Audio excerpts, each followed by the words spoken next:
Բարի երեկո սիրելի հեռուստադիտող, Արարատի եթերում բարև, ես եմ հաղորդաշարն եմ։ Միացեք մեր զրույցին, այսօր զրուցելու եմ տաղանդաշատ երաժիշտ, երգիչ, օպերային արվեստի ներկայացուցիչ Հովհաննես Այվազյանի հետ։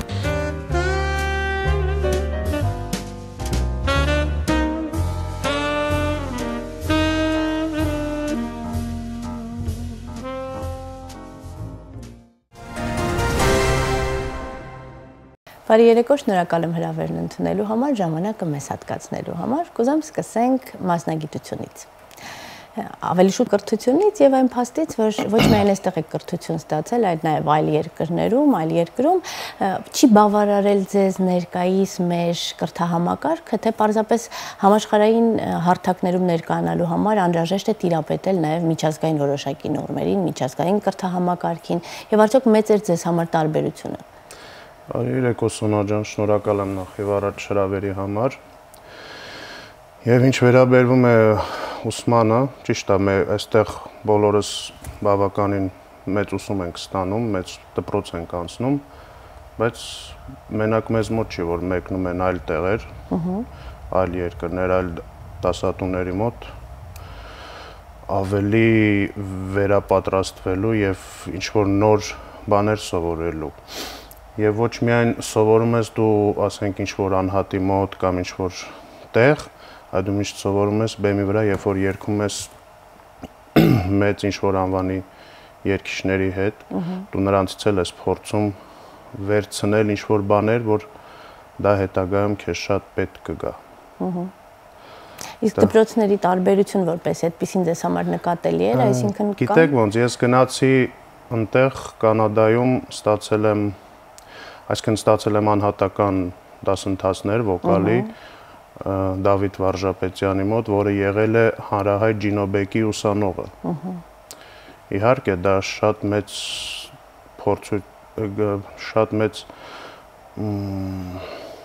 գործառնական փորձառություն էր։ Այո, եւ ոչ միայն, եւ սովորում ես հնչյունների տարբեր իտալական, չէ՞ որ մենք հայ ենք, իսկ իտալական երգոցողությունը մի քիչ այլ է ավելի։ Դրա համար պետք է տարբեր մարդկանցից ինչ-որ կարողանաս վերցնել, սովորել նրանց իմացությունը եւ փորձել դա կիրառել։ Այսինքն քիչ-քիչ ինչ-որ մեկից մի բան, ինչ-որ մյուսից մի բան վերցնում ես, հետո դա դառնում է տարիների ընթացքում դառնում է բույլ։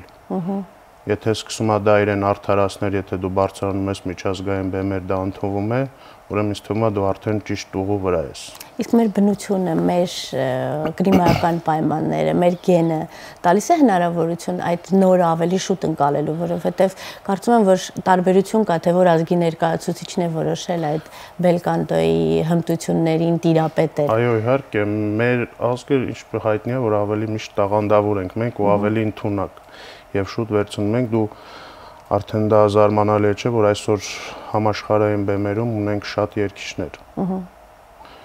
Ու հիմնականում շատ են հրավիրում, որովհետև նրանք ավելի շատ են, ինձ թվում է, տիրապետում այդ երգեցողությանը, բելկանտոյի։ Հետաքրքիր է, որ վերջին շրջանում ակտիվացում է նկատվում դասական երգեցողության ոլորտում եւ մեծավ մասամբ այն մարդիկ, ովքեր իրենց տեղը գտել են այստեղ եւ կարող են առաջնային հարթակներում միշտ ներկայանալուց զատ հիմնական իրենց գործունեությունը սկսում են ծավալել արտերկրում։ Ըստ ձեզ այսօրվա սերունդն է այդքան շնորհաշատ, թե պարզապես 90-ականներից հետո չկային այդքան մեծ հնարավորություններ, այդքան բաց չէին այդ դռները եւ այդքան մեծ չէր հոսքը, այսինքն ճանապարհները այդքան հասանելի չէին։ Կարող է եւ, բայց հիմա էլ կան, ես էլ ունեմ շատ ընկերներ, որ մեկնել են հիմնականում։ Հիմա ավելի շատ են նկատի ունեմ, քան 90-ականներին։ Այո, դե 90-ականներին գիտեք, ծանր ժամանակներ էր, մենք դեռ փոքր ենք, չէ, էլ մտածում, որ ես կարող եմ ինչ-որ մի օր դառնամ օպերային երգիչ։ Ճիշտն ասած, ես տեղյակ չեմ եղել այն ժամանակ ինչ ճանապարհ, բայց դե դատելով մեր պատմությունից դա պարզա, որ պետք է ավելի փակ լիներ ամեն ինչ ու դժվար։ Հիմա արդեն կան տարբեր ուսումնական հաստատություններ, երբ գնում են, սովորում են, մնում են, սկսում են աշխատել, հիմնականում գնում են սովորելու, չեն գալիս, կա որ գալիս են։ Ինձ հետաքրքիր է գործառնական առումով, երբ բարբերաբար ներկայանում եք աշխարհի լավագույն բեմերում եւ լավագույն կատարողների հետ վերադառնալիս խնդիրներ չեն առաջանում սիստեմի, համակարգի, թեկուզ նույն ակուստիկ տարբերությունների հետ կապված։ Գիտես, ոնց երբ որ դու արդեն փորձում ես տարբեր տեղերում երգել ու երգում ես, ինձ թվում է դա պիտի խոչընդոտ չառաջացնի այլևս քեզ, որովհետև դու չես կարող, վայ, այսօր ակուստիկան վատ էր, վատ երգեցի, էսի լավ էր, լավ, չէ, չկա այդպեսի բան։ Դու պետք է հարմարվես ինչ որ կա, որովհետև չի լինում այտենց երբ որ դու բարձրանաս բեմ, ասես ակուստիկան վատ էր կամ չգիտեմ այլ, դրա համար վատ եղա, ոչ, պետք է միշտ ու դժվարը գիտեք, որն է, երբ որ դուք բարձրանում եք բեմ այդ անվանի մարդկանց հետ, դուք էլ պետքա փորձեք չզիջել իրենց։ Դա շատ բարդ է։ Դրա համար այդ ակուստիկա էսեն չի անցնում, չի արդարացնում։ Ես շատ լավ հիշում եմ Գուլեգինայի հետ զուգ երգը ձեր կատարմամբ եւ այն հավասարությունն է եւ այն վստահությունը, որը կար բեմում։ Բայց ինձ հետաքրքիր է ում հետ են ավելի շատ դժվարություններ, ներքին դժվարություններ առաջացել, որպես արտիստ դժվարություններ առաջացել, որովհետեւ կան արտիստներ, ովքեր շատ բաց են եւ հակառակ օգնող են բեմում։ Իսկ կան արտիստներ, ովքեր խանգարում են եւ երբեւե հաշվի չեն առնի, որ այս մարդը դեռ չունի այն փորձառությունը եւ կարող է ընկճվել, փորձեմ օգնել եւ ոչ խանգարել։ Չէ, կա այդպեսի բան, բայց փառք Աստծո ես միշտ աշխատում եմ բալանսը գտնել, որովհետեւ ի վերջո դուք միասին մի բեմի վրա եք ու լայվ երգում ես, չես կարա հանգարց ինչ որ խոչընդոտը թողի դու վատ վիճակի մեջ ընկնես բեմի վրա։ Դրա համար ես այսքան ժամանակ աշխատել եմ այդ մի բանը շրջանցել, բայց ասեմ ձեզ այդ անվանի երգիչները միշտ իրանք ավելի իրենց շատ ջերմ են պահում, քան թե կարող է ինչ-որ ուրիշ տեղ ոչ ավելի անվանի մարդիկ հավատացեք, որովհետև իրանք գիտեն, որ իրանք այդ մարդիկ են ու աշխատում են շատ սիրալիր, շատ ջերմ են ու քեզ օգնել բեմում։ Իսկ ամենահարմարավետ զուգընկերն ով է եղել այդ դեպքում։ Ես չեմ սիրում առանձնացնել, հավատացեք, բոլորի հետ էլ ինձ հաճելի է եղել երգել, որովհետև տարին մի քանի անգամ կամ մի անգամ հանդիպում ես ու փորձում ես վայելել այդ ընթացքը։ Միգուցե որպես գործընկերներ, որպես նույն արվեստի նվիրյալներ, բայց չէ՞ որ նաև ձայնային համադրություն, հասկացություն կա, եւ ձայնի երանգը համապատասխանում է եւ այդ ներդաշնակությունը առավել է լինում։ Այս առումով կա ինչ-որ մեկը ում հետ աշխատելիս զգացել եք, որ բացարձակ ներդաշնակություն է։ Լինում է, հա, չեմ ուզում անուններ տալ, բայց իհարկե լինում է նամանավանդ երբ որ գնում ես ինչ-որ թատրոնը փորձերը քիչ են, դա նորմալ է արդեն, որ բալանսը ճիշտ է այն իդեալային չի հասնելու, բայց երբ որ դու գիտես, ինքը գիտի իր բալանսը ու իր գիծը թե ինչ պետք է անես, այսինքն ավտոմատ ճիշտ է 100%-ի չես հասնում, բայց ստանում ես որակ։ Իսկ այդ որ գալիս է արդեն իդեալական բալանսի հետ այն զույգ ընկերներն են, որոնց հետ դու ավելի շատ ես բեմ բարձանում, այսինքն ես Վլադիմիր Սուլիմսկի Մարինյան թատրոնի առաջատար բարիտոններից է, մենք իրար հետ շատ ենք երգել, դրա համար երբ որ իրար հետ ենք բարձրանում,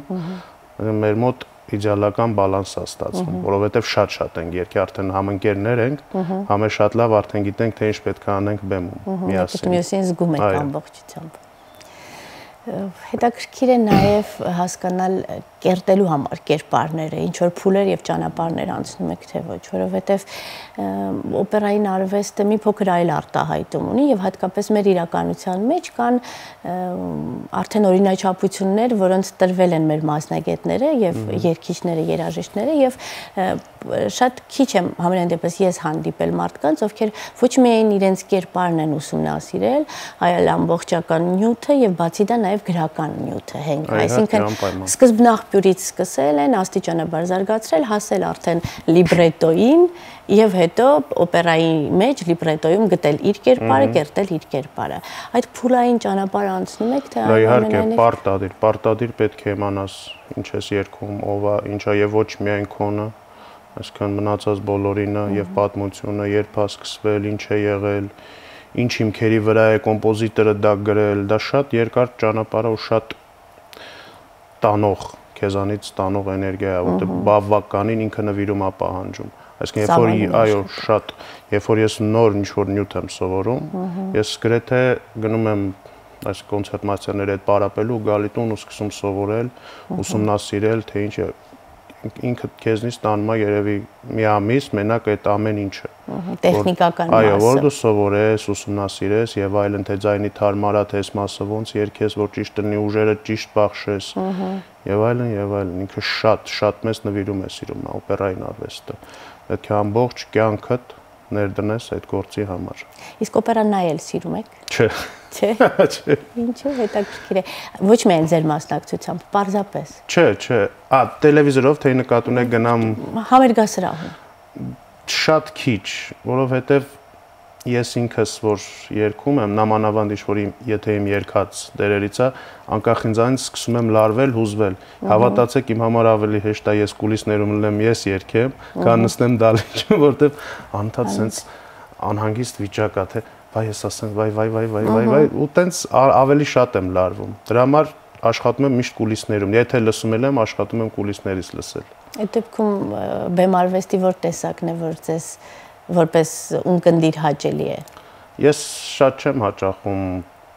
տարբեր թատրոններ կամ չգիտեմ համերգներ որովհետև հավատացեք մեր կյանքը այնքան լեցուն է անցնում երաժշտությամբ ու թատերական ինչ-որ խաղերով դրա համար նախընտրում եմ չայցելել Ձեր խոսքերից մեկում եթե չեմ սխալվում իհարկե նշել եք որ Պուչինին ձեր սիրելի կոմպոզիտորներից է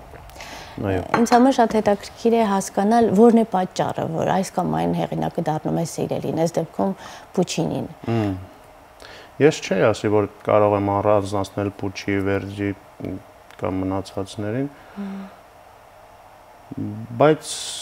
Գալիս է մի տարիք, երբ որ սկսում է երևի ճաշակդ փոխվել, ավելի գնում ես արդեն ինչ-որ ուրիշ նախընտրություն ես տալի ուրիշ արդեն այդ ոչ թե կոնկրետ կոմպոզիտորին է դա վերաբերում, իսկ թվում է ավելի դա գիտակցության հետ կապված ինչ-որ բան է հասունացման հետ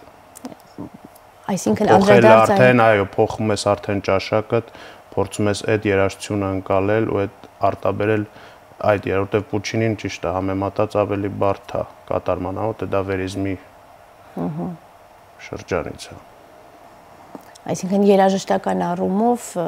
չեք կարող ասել, որ ավելի զգացմունքային է կամ ավելի Հավատացեք, չէ, ես երբ որ բեմ եմ բարձրանում, իմ համար տարբերություն չկա, ինչ եմ երգում։ Ես միշտ փորձում եմ կերտել ճիշտ կերպարը ու ապրել այդ պահին այդ օպերան, որովհետև երբ որ գալիս է հանդիսատեսը նա չէ, այս երգիչը չէ, օպերա Պուչինի է սիրում, չգնանք, Վերդի կամ սիրում է չգնանք, այն մյուսին գնանք, երբ որ նա է կատարում, ոչ, պետքա դու փորձես անել մինիմալը, որ հանդիսատեսը հաճույքը զգա։ Համամիտ եմ, եսի նկատի ունեմ, որ կան չէ հեղինակներ, որոնց ավելի մեծ հաճույքով ես, դա չի նշանակում, որ նվիրումդ պակաս է լինելու, արտահայտումդ պակաս է լինելու, պարզապես մտածողության առումով, զգացմունքայնության առումով, ինչ որ անհասկանալի եւ անբացատրելի երևույթների առումով, նա առավել մոտ է գտնվում քեզ, քան մյուսները։ Օրինակ ինձ համար Ռախմանինովը ամենասիրելի կոմպոզիտորներից մեկն է, որովհետեւ նրա լադային մտածողությունը իմ լադային մտածողությանը համընկնում է եւ ավելի շուտ է ներազդում եւ հուզում ինձ, քան մնացյալ կոմպոզիտորները։ Բայց դա չի նշանակում, որ ես ավելի պակաս եմ սիրում Չայկովսկուն, չգիտեմ, Սկրябինին կամ Բախը։ Ինձ էլ մասնագիտական ճիշտ է, որ լսելու, ունկնդրելու, երգելու առումով ավելի հարազատ է, բայց ինձ համար կրկնում եմ, տարբերություն չկա այդ պահին բեմում, եթե որ ես երգում եմ, կարող է դա եւ նա դրանից է, որ ես Պուչինի շատ եմ երգել, երևի դրանից էլ է։ Չնայած պակաս Վերդի չեմ երգել։ Իդեպ բեմում գտնվելիս առավել հարմարավետ եք ձեզ զգում, երբ դա համերգային կատարում է, թե ներկայացում։ Չէ, ներկայացում։ Համերգ չեմ սիրում։ Ինձ միշտ հաճելի է ներկայացում երգել, որովհետև ներկայացմանը մտնում ես մի կերպարի մեջ ու միջև վերջ գնում ես։ Իսկ համերգներին երգում ես անընդհատ տարբեր հարկադրված արագ փոփոխություններ։ Արագ փոփոխություններ լինի, դա քեզ անընդհատ գցում է բանի մեջ։ Ստրեսի կրկնակի անընդհատ ստրեսի մեջ ես։ Ահա, սա պրծավ, հիմա ձևափոխվենք մյուսին։ Սա պրծավ, հիմա այն մյուսը։ Բայց դա սովորաբար երբ որ առաջարկ է լինում, ընտրություն չունես, պետք է բոլորն էլ անես։ Ըստ ձեզ մեր այսօրվա օպերային արվեստը տալիս է հնարավորություն յուրաքանչյուր արտիստի ինքնաբավ լինելու եւ ամբողջությամբ ներկայանալու, այսինքն այն ցանկը, որը ներկայացվում է, այն ստեղծագործությունները, որոնց կան անդրադարձեր եւ բացի դա նաեւ այն հաճախականությունը, որով ներկայանում ենք, տալիս է հնարավորություն արտիստին լիարժեք ներկայանալու։ Գիտեք, ցավոք մեր մոտ ներկայացումները քիչ են եւ երևի ոչ բոլորն են միշտ հասցնում երգել, բայց անհատական պատրաստությունները բոլորն էլ մեր սոլիստները բոլորն էլ միշտ աշխատում են, պահում են բարձր որակի, որովհետև կապ չունի մի ներկայացումա գնում շաբաթը թե 7, դու պետք է միշտ ֆորմայի մեջ լինես։ Սոլիստը իրավունք չունի թուլանալու։ Դրա համար ինձ թվում է հիմա գնալով ավելի շատանում են ներկայացումները Փառք Աստծո եւ հուսանք, որ կգա ժամանակ, որ ոչ ոք շնչելու ժամանակ չի ունենա։ Եվ բոլորը ինքնարտահայտման տեղ կունենան։ Այո, միանշանակ։ Ես կարծում եմ, որ շատ կարևոր է նաեւ երաժշտի երգչի համար ռեժիսորը ում հետ համագործակցում է, դիրիժորը ում հետ համագործակցում է եւ նույն օպերան տարբեր մեկնություններով է չէ ներկայացվում։ Ուզում եմ հասկանալ, քանի որ փորձը նաև համաշխարհային է, ով է ձեզ համար այն մարդը, ում ղեկավարության ներքո ավելի դինամիկ է ստացվել աշխատանքը կամ ավելի, չգիտեմ, ձեզ բավարարող է եղել։ Ես գիտեմ մի բան, որ երբեք չի կարելի բավարարված լինել ինչ-որ աշխատանքից, որովհետև դու եթե սկսում ես բավարարվել, ուրեմն հետո սկսելու է հետընթացք։ Պետք է միշտ փորձես գտնել ավելին։ Բայց իմ համար շատ մեծ փորձառություն եղավ, երբ որ ես աշխատեցի հանրահայտ ռեժիսոր Լուիջի Պիցի հետ Մարինյան թատրոնում, Տրուբադուր օպերան, դա իմ համար շատ մեծ փորձառություն էր, որովհետև աշխարհահռչակ ռեժիսոր ու շատ լավ անձնավորություն, մենք մեկ ամսից ավել աշխատեցինք միասին եւ պրեմիերան, որտեվ ես երգեցի, որովհետև մի դերի վրա կար 5 մարդ, 5 տենոր էինք։ Ես պատկերացնում թե ինչքան մեծ էր հուզմունքը։ Ինչ մեծ պայքար է եղել ու ինչ մեծ պետքա դու աշխատեիր կրտնաջան, որ գնար ու պրեմիերան դու երգեիր։ Իսկ այստեղ ռեժիսորը միջամտում էր նաև վոկալ արտահայտումների վրա, թե մասնագիտական։ Հա, չէ, վոկալ առումով ինքը երբեք չեն միջամտել։ Ես չգիտեմ ինչքան մեծ ռեժիսորներ տեսել եմ, այդպեսի բան չի եղել։ Իրանք քեզ բացատրում են կերպարը, թե իրանք ոնց են տեսնում, թե իրանք ինչ են ուզում տեսնել։ Դաժե ձեռքերի աշխատանքը, թե ոնց բռնես, այսինքն շատ մեծ աշխատանք է, որ ցավոք ամեն տեղ չի որ տեսնես, երևի բայց դրա համար էլ նրանք մեծ անուններ են, որ բոլորին հասանելի չէ այդքան բան իմանալ։ Իդեպ իսկ կրթական համակարգը տալիս է այդ հնարավորությունը, որպեսզի նմանօրինակ ռեժիսորների հետ համագործակցությունը հարթ ընթանա։ Այսինքն տեսեք, խոսում եք ձեռքեր, այսինքն միզանսցենի բոլոր մանրուքները դիտարկվում են, քննարկվում են, բերում են համաձայնության։ Տալիս է արդյոք մեր կրթահամակարգային պատրաստվածությունը, որը ֆիզիկական առումով կտա այդ հնարավորությունը։ Դե փաստորեն տվել է, որ կարողանում ենք այսօր։ Դե դա կարող է անհատարպես է արտահայտվում։ Չէ, չի կարող լինել, դա փորձառություն պետք է ունենաս, որ դա անես, որովհետև միշտ միանգամից զգացվում է, երբ որ արտիստը ունի, թե չունի փորձառություն։ Բայց ես առաջի կուրսից երգել եմ արդեն, այսինքն հենց օպերնի ստուդիայում, հենց պրեմիերաներ երգել եմ ու Փառք Աստծո կամաց աճել է։ Այդ ամեն ինչը զարգացել է։ Երբ որ հասել ես այդ անվանի մարդկանց, դու բազա ունեցել ես, չէր կարող առանց դրա քեզ ընտրեն, որովհետև ոչ միայն կարևոր է քո երգեցողությունը, նաև կարևոր է որպես արտիստ։ Դա օպերային արվեստն ինքը կոմպլեքս աշխատանք է համարվում։ Դրա համար երբեք մենակ լավ երգելու համար քեզ չեն տա այս դերը, այն դերը, այն դերը։ Հա, կարող է ինչ-որ լինի, բայց ոչ այդ հաճախականությամբ ու պրեմիերաներ։ Իսկ երբևէ մտածել եք, որ այ կուզեի, որ ձայնս այլ երանգ ունենար։ Դա միշտ էլ կա։ Դերակատարության առումով, որ ես կուզեի այս կերպարները կան, բաս կուզենայի որպեսզի լինեի կամ չգիտեմ։ Հա, ավելի ցածր, չէ երևի, չէ, ես միշտ ուզում եմ ասել, դա ինքը ձայնը ավելի, ասենք, երբ որ լսում ես մեծ երգիչների, ասում ես պատկերացնում ես, այ որ դու էլ էսպես ինչ որ այստեղը սենց կարանայիր, այստեղը քո ձայնել սենց չէ, բայց Աստված ինչ տվեց։ Շատ գեղեցիկ արտահայտում ունի ձեր ձայնը իհարկե, պարզապես հետաքրքրության համար։ Հա, չէ, երբեք չեմ ունեցել այդպես ցանկություն, որ ավելի ցածր ձայն լինեմ։ Ես միշտ ուրախ եմ եղել, որ տենոր եմ։ Հետաքրքիր է ինձ համար օրինակ մի այսպիսի բան գոյություն ունի լարային գործիքների մեջ ջութակը միակ գործիքն է որը իմ ականջի համար այդքան էլ ոչ թե հասանելի չէ այլ պետք է լինի շատ գեղեցիկ տեմբր երանգ եւ շատ վարպետաց կատարում որպեսզի ես ջութակին մեծ սիրով ընկալեմ Եվ նույնը տղամարդկային ձայների մեջ է, տենորը այնքան պետք է բնությունից տրված լինի, որ ես այդ հանգստությամբ ու խաղաղությամբ ընկալեմ, ձեր ձայները այդ ձայներից մեկն է, այն այնքան ներդաշնակ է ձեր բնության հետ և այնքան բնական է արտահայտման մեջ, որ շատ հանգիստ ընկալում է տալիս հանդիսականին։ Մերսի, շատ ուրախ եմ, բայց դա իրոք շատ բարդ է, երբ որտև գիտեք, ինքը տենորը բարձր ձայն է ու շատ դժվար է միշտ, այսինքն վերևի նոտաները, այո, ռեգիստրում հնչել հանգիստ։ Այսինքն, եթե դուք զգացել եք հանգստություն, ուրեմն փառք Աստծո, լավ է դա,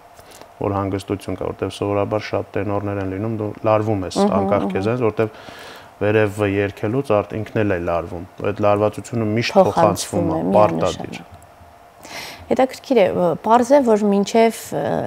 հաստատվել է, այսպես ասած, բեմում, մինչև կայանալը վարժանքները և պարապմունքները շատ են լինում, որպեսզի ձայնը վերջնական զգալ, որպեսզի գտնել այն բացարձակ հնարավորությունները, որոնք կտան ավելի լայն ընկալման և արտահայտման հենք։ Հետագայում, երբ արդեն այդ ամենը ձեռքերում է լինում և ամուր պահված է լինում, անհրաժեշտություն լինում է այդ վարժանքների և պարապմունքների, թե սա կարող է հակառակ մաշել ձայնը։ Չէ, իմ պարագայում ես կարող եմ իմ մասին ասել, ես ամեն օր աշխատում եմ, դա ոչ թե միայն երգեցողությունն է, ասենք կոնցերտմեյստերը ինչ-որ նյութն երգել է, ոչ։ Ես մինչև կոնցերտմեյստերի մոտ գնալը, ես պարտադիր 40 րոպե, մի ժամ ինքս ինձնով եմ զբաղվում, պարապում, աշխատում։ Դա պետք է ձայնը միշտ իր տեղը զգա, այսինքն դու պետք է իրան տաքացնես,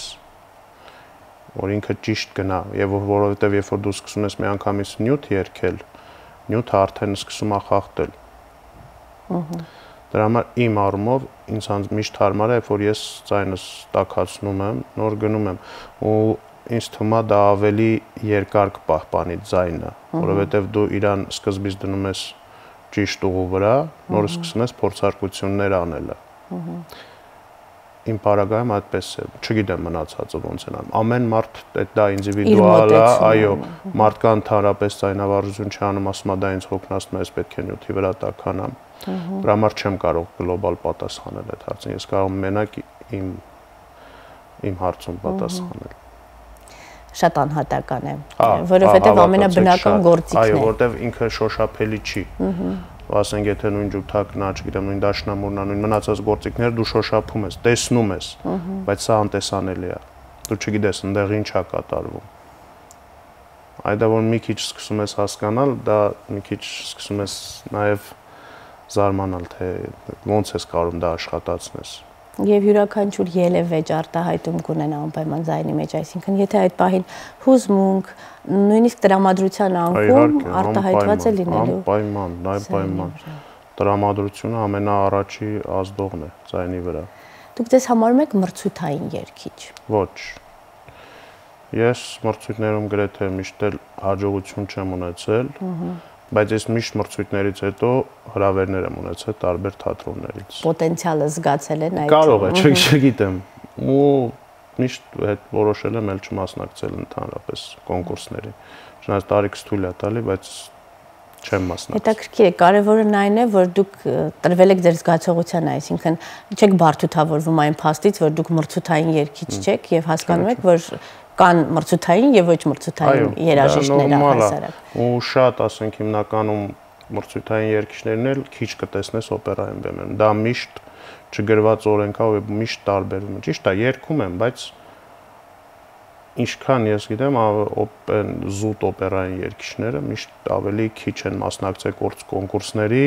ու ավելի տեն շատ քիչ հաղթանակներ կամ ինչ-որ նենց քիչ բաներ ուներ կոնկուրսներից խոսքով։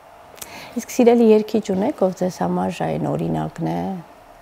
որին փորձում եք մոտ լինել կատարողական արվեստի առումով։ Ինձ համար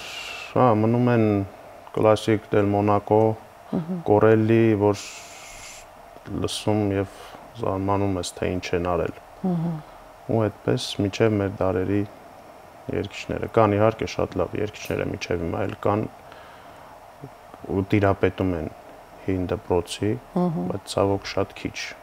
արդեն։ Իսկ ժամանակակից օպերայի հետ բախտվիճակվել է, բախվել, այսինքն ժամանակակից կոմպոզիտորի ստեղծագործություն,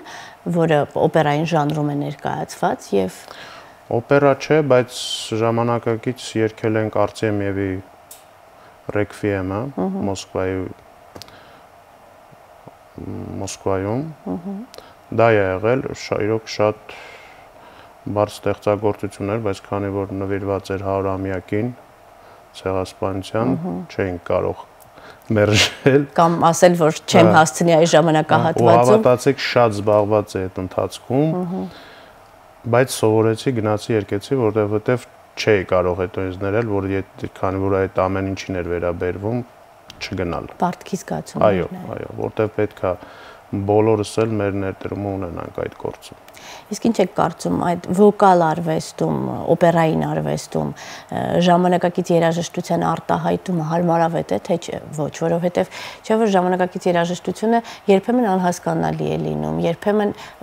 նույնիսկ երաժիշտների համար, որովհետև շատ հաճախ հանճարեղները ստեղծագործում են ժամանակից շատ ավելի առաջ ընկնելով եւ մենք չենք հասցնում զգալ եւ գիտակցել։ Դրան պետք է բախվես, որ հասկանաս։ Ես չի եղել դեպք, որ ինչ-որ կատարում, դրա համար չեմ կարող ասել, պատասխանել, մարդիկ կան, որ շատ հավանում են ու նախընտրում են ավելի ժամանակակից գործեր, մարդիկ կան, որ չէ, մնում են կլասիկայում։ Իսկ բեմ արտահայտումը, այսինքն տեսեք կան ստեղծագործողներ, որոնք համարում են, որ անհրաժեշտ է օպերային արվեստը, օպերան մի փոքր ավելի սեղմ դարձնել, կուպյուրներ անել ինչ-որ առումով, չէ, կրճատել այն, թե երաժշտական մտքի առումով, թե հեղինակի խոսքի առումով, այս արտահայտումներին համամիտեք, թե ոչ։ Գիտեք ոնց դա միշտ նախընտրում են ռեժիսորները եւ դիրիժորները, բայց իհարկե երգիչներին միշտ ավելի հարմար է, երբ որ կուպյուրալում ավելի քիչ ես երգում, նամանավանդ գրանդ օպերաները, բայց ես երբ որ երգում եմ կամ ինչ-որ նոր դեր եմ սովորում, դա կապ չունի, ես սովորում եմ լիովին, որովհետեւ չգիտես։ Որտեղ ինչ պահանջներ որտեղ ինչ կնի, դու պետք է միշտ պատրաստ լինես։ Ու հավատացեք, դա ավելի ճիշտ է, որովհետեւ դու միշտ պատրաստ ես տարբեր տեղեր ու որտեղից հրավեր եղավ, դու արդեն գիտես։ Իրանք նշում են ստեղից ստեղ կուպյոր, դու արդեն գիտես։ Եթե չկա, դու էլի գիտես։ Ինչ շատ դեպքերի եմ ես բախվել իմ ընկերների հետ, որ իրանք սովորել են իրենց թատրոնում այդ կուպյորներով, պետքա գնան ուրիշ տեղ կատարման ու սկսել են, այո, արագ կամ տեղում են դա բախվել այդ ամենին, սկսել են տեղում սովորել։ Դա արդեն քեզ դնում է ներվային վիճակի մեջ։ Ու մի փոքր ոչ պրոֆեսիոնալ կարծեմ մոտեցում է լինում այդ դեպքում։ Չեմ կարող ասել, կարող է եւ։ Ես կուզեմ անդրադառնալ նաև մի փոքր միգուցե արվեստի եւ ստեղծագործական ոլորտից դուրս հարց է, բայց կարծում եմ նաև շատ կարևոր արտիստների համար, քանի որ այսօր երգեցողությունը, օպերային երգեցողությունը դարձել է մեզ համար այցեքարտ եւ շատ են տաղանդաշատ մարդիկ, ովքեր ներկայանում են արտերկրում, ուզում եմ հասկանալ որքանով է արդարացիորեն համագործակցություններ տեղի ունենում եւ որքանով ենք մենք բաց, երբ մենք ապրում ենք արտերկրում եւ ունենում ենք շատ հնարավորություն։ Վերջին շրջանում հանդիպեցի ձեր համագործակցությանը Բարսեղ Թումանյանի եւ Վարդուհի Խաչատրյանի հետ, երկու տաղանդաշատ արտիստների հետ։ Ուզում եմ հասկանալ, բաց ենք մենք, երբ մենք արտերկրում ենք, հայաստանաբնակ երաժիշտներին ինտեգրում ենք այդ համաշխարհային արվեստի զարգացման ընթացքի մեջ, թե հակառակը երբեմն փակում ենք։ Տեսեք, դուք ինքներդ էլ պատասխանեցիք ձեր հարցին, որ համագործակցությունը իմ Բարսեղ Թումանյանի եւ Վարդու, այսինքն այդ համագործակցությունն է, բայց ընդհանուր առմամբ լինում է, շատ է լինում, չէ, այսօր ավելի բաց են հավատացեք ու դրսի հայերը երբ որ ինչ որ հնարավորություն ունեն, միշտ փորձում են ավելի օգտակար լինել։ Ես չգիտեմ, ինչ հանդիպել եմ, այդպես է եղել։ Միգուցե կարող է եւ լինի հակառակը, բայց փառք Աստծո ես չեմ բախվել դեռ դրան։ Միշտ ավելի բաց են, միշտ ավելի փորձում են օգտակար լինել եւ դու էլ ես արդեն փորձում օգտակար լինել։ Որովհետեւ քո ընկերներն են, քո գոլեգաներն են, փորձում ես որ բանում էլ դու օգտակար լինես, որ համ այսքան անուն դե հետո շոշափում համել օգնելով իրար փորձում ես ամել գործն է առաջ գնում այսպես ասած։ Իսկ թվում է դրանից վնաս չկա, եթե փորձեն միշտ իրար օգնել։ Ունկնդրի առումով, երբ նմանօրինակ համագործակցություններ են լինում, առավելապես հայ ունկնդիրն է մասնակիցը լինում, թե հայկական համայնքը տարբեր երկրներում չի հետաքրքրվում կոնկրետ այս եթե հիմա ես ասեմ, այս մեր համերգի ժամանակ Ժնևայում Վիկտորիա հոլում որ եղավ, գրեթե հայ չի եղել, այսինքն հայեր եղել են մենակ մեր մտերիմ երևի մարդիկ, ինչ որ ընկերներ, բարեկամներ, մնացածը տարբեր երկրների տեղի ժողովուրդներ ու պարլամենտից շատ մարդիկ կային Ժնևայի, ունդեղ հետո համերգից તો խոսում էին, որ վաղուց այսպեսի համերգ չէր եղել, որ հանդիսատեսը այսպես ջերմ ընդունի, որտեղ բոլորս է գիտենք, որ եվրոպական հանդիսատեսներն եւ մի քիչ սառնեն ու եթե այո, դուրը չեկավ, նա չի ընդունի։ Նա պարզապես կա որ թեթև ծափահարություն ու վերջ։ Շատ հաճախ նշում են, որ Եվրոպայում դասական արվեստով հետաքրքրված են ավելի տարեց մարդիկ եւ երիտասարդները հիմնականում խուսափում են նման օրինակներ։ Չի ասի, որովհետեւ հետո մի նոր տարունել Բերլինում էինք, Բերլին ֆիլհարմոնիկում համերգ ունեցա նոր տարվա։ Այնտեղ այսքան հայերի հետ ընդհանրապես կապ չուներ, իրանց կողմից էր հրավերը եղել, բացարձակ չկար այդպես բան, շատ երիտասարդներ կան։ Մանավանդ Եվրոպայում ինչ չի թվում, որ տարեցները ապրում են մենակ,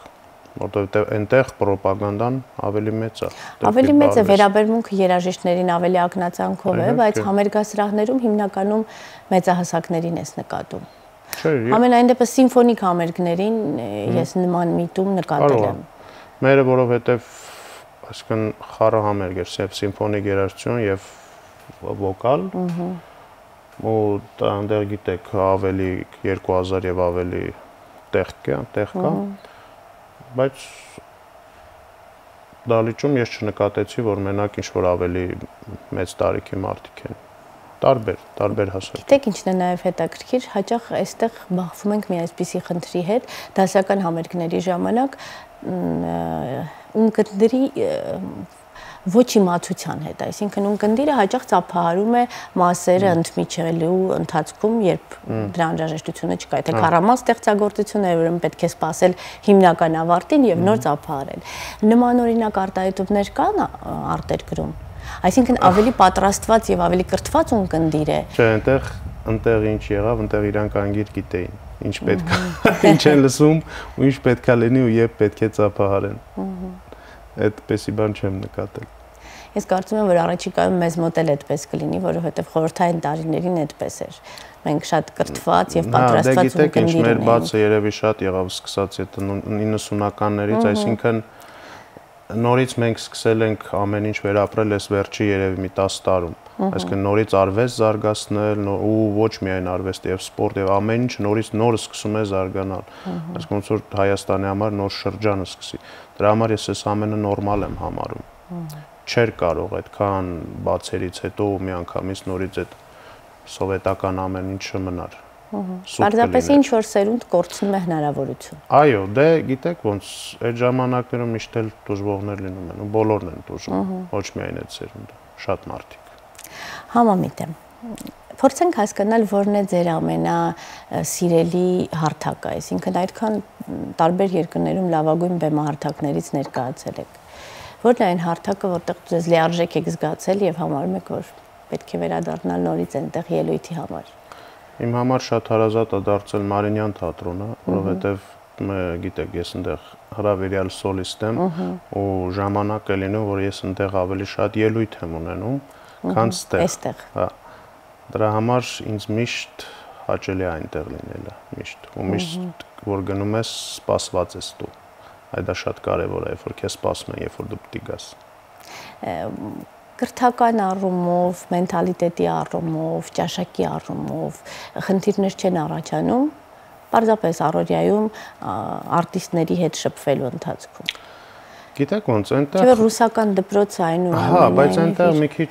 ուրիշ է, այնտեղ բոլորը գիտեն իրենց գործը, ու ինչ պետք է անեն։ Դա կարող է լինի արդեն գործից դուրս, բայց այդ գործից դուրս էլ արդեն դու ես ընտրում։ Դա կլինի թե չէ, թե ուզում ես շփում լինի, շարունակվի այդ, կարա եւ դա էլ լինի։ Իսկ եթե ընկերներ ես ունենում, խնդիր չեմ տեսել, չգիտեմ, որովհետեւ այնտեղ գալիս է ինձ թվում է, որ բոլորը գիտեն իրենց անելիք։ Այդ խնդիրները, հա, գործից դուրս են մնում։ Եթե այդ խնդիրները լինեն գործից դուրս, դա ուրիշ կարող է։ Ուղղակի դպրոցների տարբերությունն է, ձայնարտաբերման տարբերությունն, այն որ կարող է դուք ավելի մեծ սեր վայելեք, որովհետև այն ավելի բնական է ձեր ձայնարտաբերումը եւ ձեր բնությունը։ Դա որոշակի կոնֆլիկտներ չի առաջացնում։ Չգիտեմ, չէ, ներդաշնակ եք ձեզ զգում։ Հա, կոնֆլիկտի չեմ բախվել ես այդ տեսակի։ Մանկավարժությունը ձեր ուշադրության կենտրոնում կա թե ոչ։ Ոչ։ Ի սկզբանե բացառել եք, որովհետև չկան հմտություններ, այսինքն չունեք այդ։ Ոչ թե չկան, ես կարող եմ, բայց չեմ ուզում, որովհետև մանկավարժության դու պետք է շատ ժամանակ տրամադրես։ Այսինքն, երբ որ դու մանկավարժ ես, քեզ տալիս են մարդու ճակատագիր։ Ու դու չես կարող խաղալ այդ ճակատագրի հետ։ Դրա համար ես շատ զգուշ եմ վերաբերվում այդ հարցին, որովհետև ես չեմ կարող ասել, գիտեք, ինչ եկեք պարապենք, մի տարուց կամ չգիտեմ, մի ամսից կդառնաք մեծ երգիչ կամ ոչ, չի կարելի։